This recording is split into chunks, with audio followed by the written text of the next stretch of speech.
Welcome to another episode of The Brand Called You, a podcast and podcast show that brings you leadership lessons, knowledge, experience, and wisdom from thousands of successful individuals from around the world.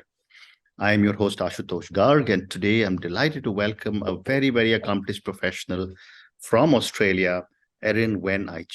Erin, welcome to the show. Hi, nice. Thank you for having me. Thank you. Erin is the co-founder and national convener for the Asian Australian Alliance. She's the Chief Executive Officer of Flix Asia Private Limited. She's a social activist, a freelance writer, an entrepreneur, and thought leader who has dedicated a good part of the last 10 years in addressing social issues impacting the Asian Australian community. She's also received the Edna Ryan Award for Advocacy and Activism, and among the 40 under 40 most influential Asian Australians. So, Erin, what an amazing journey you've had. Before we talk about the Asian Australian Alliance, tell me a little bit about your own journey. Yeah, so I think my own journey has been quite interesting. And I think one thing I did want to mention is that I actually was brought up in, a lot of, particularly when you come from Asian migrant parents who migrated to the West from Asia, they have certain ideas and ideals that they want the next generation, their children, to pursue. Usually a very stable career, either being a medical doctor, lawyer, something that, gives them that stability. An engineer. Engineer, that model minority, right? Accountant, things like that. Absolutely. And I think all the way up to until I finished high school. I remember I did tell my parents, I probably will apply to study Bachelor of Arts. And my mom was like, what's painting? Going to help you with your career. So in her mind, arts was just about painting. Correct. But at the end, I pursued a Bachelor of Business in Economics at University of Technology, Sydney, because I guess, I thought, okay, I'll just go with the mold, right? But as soon as I started university, I started getting involved in youth politics and started, I tried to find where I would belong in terms of political ideals. At the end, I first joined the Labour Party and got involved at a university level. And then as I progressed, I got involved in student politics. At the university. So I did the whole university council and did all that. And then I also kind of got involved in state level of youth politics. So I did any people who are involved in youth politics will totally understand all the processes, and that becomes your entire life. But I guess in many ways that taught me so many lessons in terms of understanding that politics is not just in politics as a definition, but is in everywhere. Everything you do, there's going to be some type of politics. And I think once I finished university, I did go and do a graduate position at a major Australia bank, at a graduate position. And then I think I only lasted about 3-4 months. I gave up halfway and I decided to work for the trade union movement. Okay. And so for the next quite a big chunk of my youth was working in there, but also doing all the politics stuff, campaigning, coordinating campaigns. And so a lot of my journey has been focused on that. And at some point, I decided to leave politics and not to work or be part of a political party anymore, because I wanted to do something that will impact on the Asian Australian community. And after a few travels back and forth to the US and working with a lot of Asian American groups and activists, I went back to Australia and thought in 2013, I formed the Asian Australian Alliance as a loose network to just talk about issues which are common among all the Asian Australian community. So I know there's a question about later on. So I guess I'll kind of stop there. So I guess from there. Oh, that's fantastic. Thank you. You seem to have had such an amazing journey, into politics and then out of it. But let me start talking about the Asian Australian Alliance with my first question. How do you define the term Asian? Yeah, so a lot of people actually ask that question, what do you mean by Asian? And so a lot of us, how we always explain is, first of all, it's, if you identify as being Asian, that's the first point. So it doesn't matter whether you're 10% Asian or 50% or full Asian, if you want to contribute to the community, then, we are quite welcoming.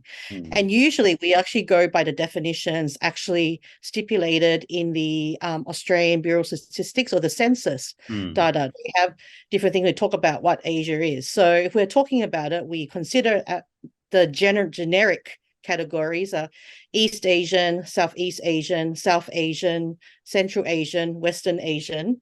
We are anyone who has mixed blood, Asian, so then mixed Asian and something else. It's also quite welcoming. So that's how we kind of identify as Asian. And a lot of people also ask what is Asian Australian. So that's also another interesting term. They ask, what do you mean by Asian? Yeah. And in that sense, we just say that, you don't have to be a citizen as long as you identify, right, as being in that sense. Very interesting. And, you said that you formed it to handle some of the social issues that are impacting the Asian Australian community. Erin, tell me, what are some of the social issues that are impacting the Asian Australian community? Yeah. So I think if we I'll move from, I guess, current stuff and move a bit backwards in that sense. So I guess one of the most in-your-face situations that has impacted on Asian Australians is the COVID-19 pandemic and the racism that came out of that. And at the start of the pandemic, so let's just say about start of 2020, end of 2019, when it just first started, it was people who were perceived. And keep in mind, unfortunately, there are a lot of non-Asian Australians who cannot tell the difference between Southeast Asian, East Asian, etc. People who perceive to be East Asian looking were targeted for racial attacks. So that was the first kind of wave. So we did a lot of work in that area. And then as we got along, we found that the blame started to get shifted. And then people of South Asian descent, particularly with the Indian travel ban that happened, when India had a lot of COVID cases, and a lot of Indian Australians were not able to come back to Australia when they tried to leave. So that discrimination was there too. So we can see that. So that's one of the biggest things. And then another thing that's been quite big also is looking at representation issues. So I think in Australia we use the term the bamboo ceiling. So it's basically a ceiling. When you are Asian, you cannot get past in terms of being promoted in corporate, in the media, in not-for-profit sector, in politics, etc. So we're basically saying that we are still quite invisible. Considering the Asian population in Australia is around about 17-18% now. Okay. But when we look at what on TV, if we Australian TV, if we look at the major Australian companies, we are still we're lacking in that representation. So that's another issue that we talk about as well. And also other things as well is just to recognize Asian Australians do exist, that we have been here for a really long time. We haven't just arrived in the 60s and 70s, but we've been here since gold rush period and even before that. So one of the earliest histories of Asians are obviously Indonesian fishermen who came to Australia way before colonization, and they traded with the First Nation Australians. And then also we have the Chinese, the Chinese who came to Australia for the gold rush period. And then we also have the Sikh Punjabis who came to Australia for who came as laborers, who came as soldiers of the Commonwealth, and then later on they stayed on and they started creating fruit farms, particularly in regional New South Wales. So you go to places like in regional New South Wales in the north, you see there's a huge Sikh temple there, and that's remnants of that community that's been growing there. So a lot of it is also to talk about that history of Asian Australians. There's history of Indigenous and Asian, having, getting married and having in these marriages. So this history as well, that's hardly told in Australia, we feel needs to be told. So really for us, it's just about creating that platform to have these conversations, to have these discussions, to Mm, do all these different projects that can deliver some outcomes or some awareness. And so mm, we feel that until, the day when we're not needed, and any group in Australia that kind of stands up for these issues, mm, that's going to be a good, that means we already reached that mm. benchmark. For now, Well we're said. still Mm. behind. Well said. But you mentioned, Erin, that 18% of Australia are Asian Australians. And if Mm, yet there is if there continues to be challenges, is it because mm. this Asian Australian community itself is very diverse? Yeah, so there's a few things with that. So I think first of all, yes, the Asian Australian community is very, very diverse. We come in all different ways. So some came in the early days, as I said, in history. Mm, Some have migrated as students, mm, particularly during, one of the biggest ways was Colombo Plan, mm, particularly with Southeast Asian students coming to Australia. And then we have those who came through conflict, mm, particularly through the Indo-China, the Vietnam, Cambodia, Laos conflict. And then later on, coming on skilled visas and international students and things like mm, that. So mm, how they've migrated here is very diverse. But one of the biggest issues on why there are a lot of challenges for mm, Asian Australians in Australia is because they're still it's still a very Anglo-Celtic white-centric society mm, because mm, that's what the majority is. So and I think a lot, particularly even our own Asians, kind of get it wrong. Like I can remember growing up, my parents would mm, always tell me, "Oh, don't be like the Aussies." So mm, to them, in their head, the Aussies are white-skinned people. mm, The rest of us are something else. And I think that goes back to if you're Asian, if you're, you don't even have to be, if you're Asian looking, if you're black skin, if you're mm, brown skin, if you just look different and mm, you don't look like the majority, you are considered as a perpetual foreigner and mm, you're always othered, so they look at you and they think, oh, where is this person from? And right. I think this is where the problem is. So even though, yes, the population is growing, but we are not readily seen. And the other thing that I think, in a way, it was good for Asians, but also holds Asians back is the Mm, model minority myth. mm, So a lot of Asians who obviously migrated, particularly those who came as international students, kind of more in the early periods of the 50s, 60s, 70s, those who came through conflict situations, and then those who came on, skilled visas and things like that, kind of in that time period, mm, they come to Australia and they said, look, we're appreciative and we feel grateful that this country has given us this great opportunity. And Australia has given them great opportunity, able to get a job. They're able to buy a house, have a car, their kids go to school. And so they push this idea of having good education for mm, their children so they can go to university and have their careers and follow that on. And mm, so this idea that we continue to do that and we don't voice up when there are issues. So if we are, like victims of racism, sometimes, the idea is, just let it go. mm, Let's not say anything, let's let it go. Just ignore it. Don't get involved in politics, don't go and speak up, mm, just do your thing, keep your head down. And so where that was a goal of I think more of a previous generation, if mm. we kind of use that term now, it has actually worked against the community and it has Correct. made the majority with the white Anglo-Celtic Australians look at and even Europeans who Mm, are considered white look at Asians, think, oh, they're not interested in politics, mm, they're not interested in speaking up, they're just happy to be where they are. They are grateful to the government of the day, doesn't matter which government it mm. is. And they just want to, that's how Asians work. So when Correct. Asians do speak out, we then get targeted very easily because then we don't fit that mold. So everyone Mm, needs to fit a certain mold, well and we said. just don't fit that mold. Mm. You also speak about, when I was looking at your website and when reading about all the work you're doing, you also speak about two other areas. We've spoken about racism, a little bit maybe about representation, but you also speak about LGBTQI, IQ, Yes. and domestic violence against Asian Yeah. Australian women. Talk to me about both these and the work you're doing there. Yes. So basically, when we talk about the LGBTIQ community, we kind of look at it as, particularly in 2017, when Australia went through had the marriage equality vote. So all Australians were given the vote whether Mhm.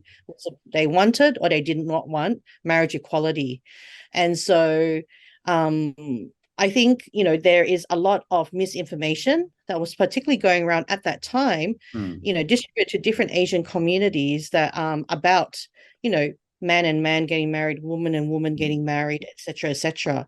And so we took the position that the decision is everyone's individual decision, but at the end of the day, um, a lot of our Asian Australian community do Mm. identify as Mm. LGBTIQ. Yeah. They are friends, they are siblings, they are children, they're our colleagues, they're our Mm. acquaintances, Mm. and so if we are going to be united, if we are able to fight the good fight, then we need to support that. And how do we do that is that we got elders who of Asian background to come and talk about the importance, because we know in our Asian culture we have this reverence and this respect for our elders, Correct.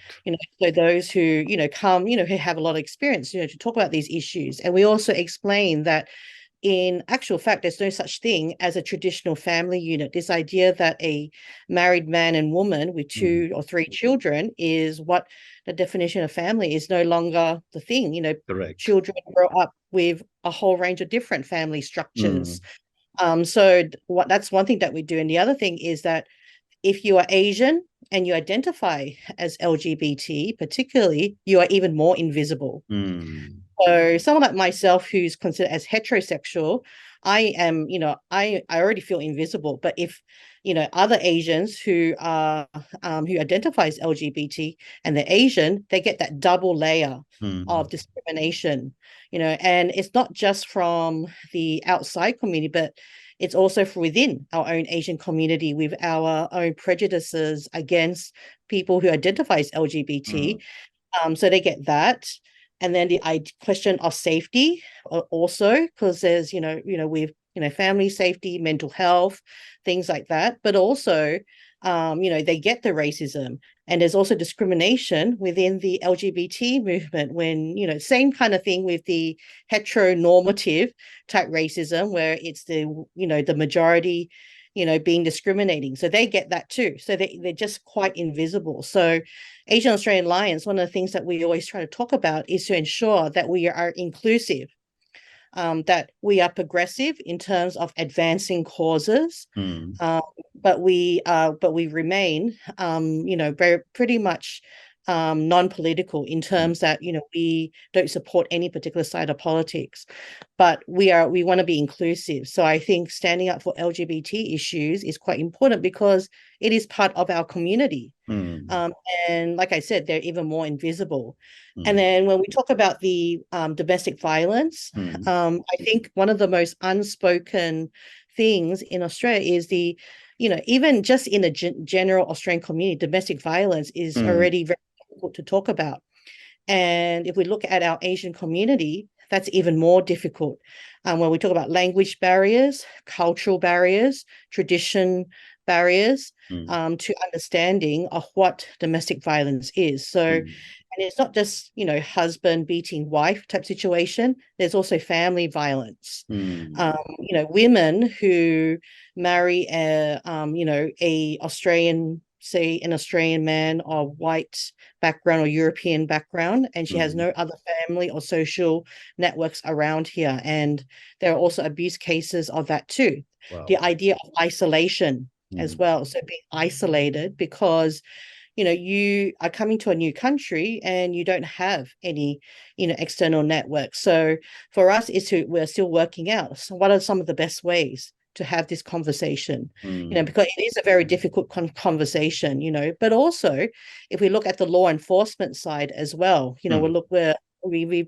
we've spoken to law enforcement in Australia saying that if you are a white male cop, for example, and you knock on a door, it's very culturally inappropriate. If you say it's a woman who comes from a Mm. more traditional Islamic background, to open a door and see like a white man at the door. So it's about respecting different cultures, different Correct. religions. And and we have to understand that in Asia we have a diversity of religions. It's not just one type of religion, right? Correct. Correct. So it's quite diverse. So a lot of us at the moment are doing research in the area of domestic violence, talking and consulting with different groups and different communities who are talking about this issue, who do take concern on this issue. Very interesting. So time for only one more question. And this question is going to be for the many, many people who will listen to our conversation. And based on the amazing work that you're doing through the Asian-Australian Alliance and supporting so many Asians, what would you say are 3 lessons you would want our viewers and listeners to take away from your own learnings and from your own journey? I think first of all is perseverance. I think is really important. I think particularly when you're working in this kind of social causes area, it can be very defeating at times. The other thing, another lesson is to also have diversity in your own team. So just within our founders, as myself, as the guy Benjamin O, who's also LGBT, and there's also we also have Melina Astana, who is Indian background, but she lives in Melbourne and she's a lawyer.